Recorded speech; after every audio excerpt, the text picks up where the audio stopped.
Ashamaa kafuunee akkam jirtu ilmaan Oromootaa sabboonaaf sabboontuu bakkuma jirtu hundatti nageenyi kiyya sanaa geessu fayyaa keessanii baga jiraattan baga har'a eeytan baga yoonaan isin ga'e fuulduraafis umrii isin haa dheeressu jireenya bara baraa jireenya gaarii akka isiniif ta'u bakkuma jirtanitti hawwii koon isiniif ibsaa jaansuudhaan dhimma kalee dheengaddaa namoonni baay'een irratti yaada kennaa jiru tokko lafaa fuudhee irratti dubbachuu barbaada. Yeroo baay'ee nama eenyummaa isaatiin waamuun yeroo kanatti qaanii ta'aa dhufee jira. Kuni keessattuu Oromoo biratti jechuudha. Namni Oromoo hedduun isaa dura eenyummaa isaa jibbee yoo ati Oromoo jettuun ani Oromoo miti Habashaadha sin jechaa ture. Arda ammoo habashummaan qaanii taate Oromummaan lalistee saba guddaa saba gammachuu qabu bakka durii isaatti deebi'ee sabboonummaan Oromoo akkasitti lalisuun jaalattanis jibbitanis kuni bu'aa hojii keenyaa waan ta'eef hojii ofiitti immoo abbaan boonuudha qaba.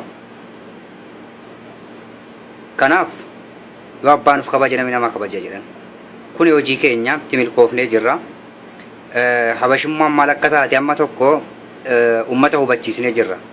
Achirraa ka'uudhaan gaafa eenyummaa Habashaa hubate namuu saba isaa ka duraan itti qaanfachaa ture sanitti as deebi'uudhaan ani sabni koo ibaluu jedhee dubbachuun danda'ee jira. Kun immoo bu'aa hojii keenyaati. Anaa fi waayillan koo akkasumas qaamman hedduu ijoollee Oromummaa isaanii dagatan kana Oromummaa barsiisuudhaaf tattaaffii godhan itti milkaa'anii jiru. Miliyoonotaan barsiisanii jiru. Ulfaadhaa galatoomaa jedhaan. Kabraa gaddeemtuun naggaadee yookaan immoo daldaltuu jechuudha. Naggaadeen afaan warra keessanii kana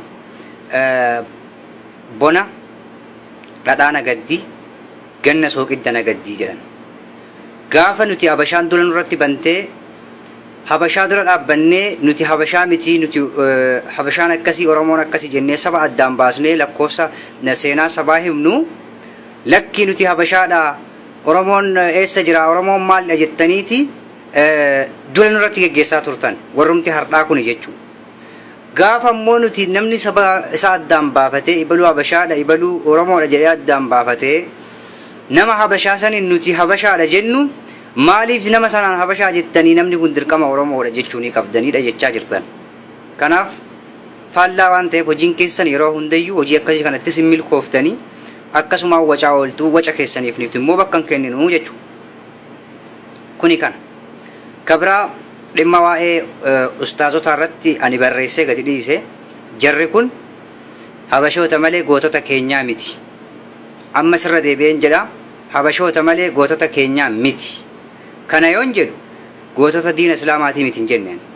Gootota Islaamaatii miti hin jenneen. Keenyan jedhe inumaa'u gootota Oromooyyuu miti hin jenneen. Keenya anaa fi warra na fakkaatan bakka nun bu'aniidha.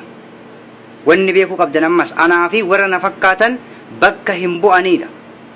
Achi keessaa kan bakka nu bu'u sabummaadhaanis Ahmeddiin Jabal nama bakka nu bu'uu danda'u ustaaza keenya ustaaza Oromooti lammii keenya hidhamuu isaatiif baay'een gadda baay'een itti gadda akkasumas Kaamil Shamsuus dabalatee jechuudha.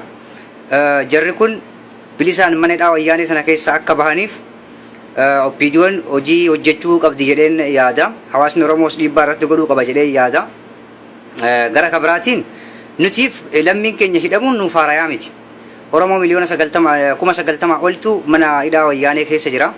Ifatti kan beekamu jechuudha. Iccitiidhaan immoo manneen hidhaa iccitii keessa kan jiran Oromoota 35,000 hanga 50,000tti tilmaamamantu manneen hidhaa dhoskaa keessa jiru.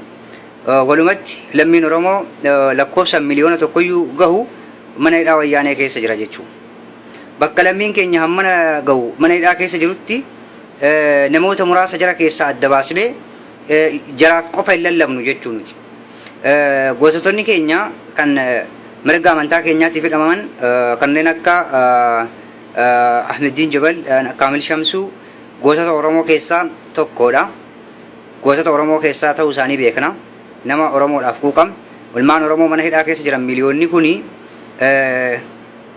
amantaadhaafis warri hidhaman hedduu jiru jechuudha. Warri namni isaan hin beekne waan amantaa barsiisaniif waan daawaa godhaniif dhoofamanii butamanii mana hidhaa keessatti kan dararaan irra gahaa jiran hedduutu jiru jechuudha. Nuti ustaazota keenya kanas jara keessatti ramannaa jechuudha. Kanaaf ardhas borus nuti lammiin keenya Oromoodha. Saba keenya Oromoof falmanna. Kanarraa kan hafe Habashaan diina keenya. Eenyu haa ta'u eenyu Habashaan seenaadhaanis ammas gochaan Habashaan diina Oromooti. Kana eenyuyyuu beekuu qaba. Irraan isinii deebi'a. Ammas borus hardhas eenyu taanaan eenyu Habashaan diina Oromooti.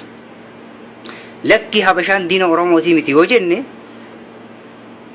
qawwee nu barbaachisu jechuudha. Wanni nuti falmannuuf hin jiru jechuudha. Diina hin qabnu jechuudha. Diina hin qabnu jechuudha. Kanaaf adabannee nama qeequu dhiisnee gallee biyyatti qonna qotannee kan daldaales daldaalee ofirraa jiraachuu malee nama komachuu hin qabnu jechuudha. Wanni beekuu qabnu ammas ani namoonni baay'een keessan ka waa'ee amantaatiif iyyitan kuni osoo hawaasni akka muslimaatti jechuudha biyya keenya keessatti fakkeenyaaf akka muslimaatti Oromiyaa keessatti hawaasni muslimaa hangam tokko humna qaba jennee yoo laalle humni isaa dadhabaadha. Biyya Itoophiyaa empaayeera Itoophiyaa sana keessa bakki muslimni humna itti qaba baay'ina itti qaba jedhamee beekamu Oromiyaa keessa. Muslimni Oromiyaa keessa jiru muslimni naannoo biraa keessa jiru humni isaanii hagami jennee yoo laalle kan naannoo Amaaraa keessa jiru duwwaadha gadi humni isaanii. Waan biraa dhiisaati sirna bulchiinsa ammaa keessatti bakka bu'aa tokko hin qabu jechuu muslimni naannoo Amaaraa mana maree naannoo Amaaraa keessaa isaa ta'u mana maree ministeerota keessaa isaa ta'u bakka bu'aa nama sila amantaadhaan iyyuu muslima ta'e qondaalaan tokko naannoo Amaaraatiin jiru jechuu. Kun maal nutti mul'isa? Humni muslimni naannoo Amaaraa qabu dadhabaa fi ziiroo gadi ta'uu isaati jechuu. Ammas jarri kuni kan itti hirkatanii isaan socho'aa jiran ummata Gimboot 7. Gimboot 7 jechuun warra eenyummaa Oromoo Itoophiyaa irraa barbadeessee eenyummaa Amaaraa deebisee Itoophiyaa irratti ijaaruu fedhu. Humni Gimboot 7 kuni amantoota bakka bu'uu hin danda'u jechuudha. Warra amantaayyuu mancaasuuf deemani. Fakkeenyaaf ammas yoo laalle warra Gimboot 7 isin itti maxxananii warra Dimtsaachinis Samaa wajjin deeman kuni sadarkaa hooggansaarraa hamma miseensa gadiitti namni amantaa bakka bu'uu danda'u hin jiru achi keessa. Qondaala isaanii isa guddaa fi leenjistoonni waraana Gimboot 7 lammii Israa'eel warra Israa'eel lammummaa Israa'eel qaban Yahuudota Amaara kan Israa'eel keessa jiraatan jechuudha. Hooggantoota waraana Israa'eel irra caalaan isaanii amma Eertiraa keessatti waraana Gimboot 7 kan leenjisaa jiran. Humna akkasii sanaaf maallaqa guuraa maqaa amantiitiin hidhachiisaa boru kan fannoo fuudhaatti kan bobaa gattee jedhan. Ustaazota keenya mana hidhaa keessaa Gimboot 7 gannuu dhiisiisa jettanii osoo Gimboot 7 maallaqa walitti qabdanii maallaqa guuraafii jirtan borummoo rakkoo biraa kan dhalanne.